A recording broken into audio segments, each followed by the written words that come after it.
Alright guys, andito tayo ngayon for today's video. Andito tayo sa bahay ni Aguinaldo. Dito sa Kawit, Cavite. Sayang, 4:20 na, sarado na.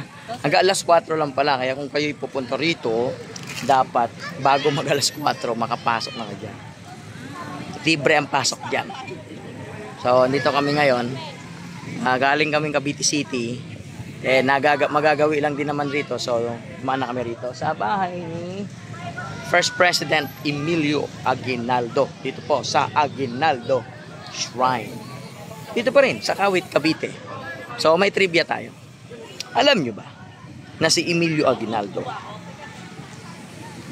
ay ang unang presidente ng Pilipinas? Pero, sa isang revolusyonaryong gobyerno, meron pang sumabay. Alamin natin kung sino yun.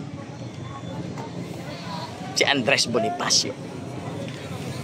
Kaya, ang kinilala ng history ng unang presidente ng Pilipinas ay walang iba kundi si General Emilio Aguinaldo. Alam niyo ba din? Trivia. Ha? Kala kayo. Okay. Naandoon yung kabaong niya. Doon. Sayang, hindi lang natin nakita. At nandoon din yung Mercedes-Benz. At dyan sa mga bahay-bahay na yan, makikita niyo yung mga kwarto niya sa loob, mga damit, yung unang plug. Nandyan ba yung unang plug? Pati Arinola dyan. Arinola daw, sabi ni nanay. Pati Arinola ni Aguinaldo nandyan din. At alam niyo ba na ang mayor dito sa Kawit ay apo-apo ni General Emilio Aguinaldo. Kaya mayor dito si Mayor Tic Aguinaldo. Apo niya na yun. Siya ang mayor ng Kawit, Cavite. Tama ba ako? Alright. Sige, tinan ko nga kung siya nga talaga. Si Vice Mayor. Ayun nga. Councilor.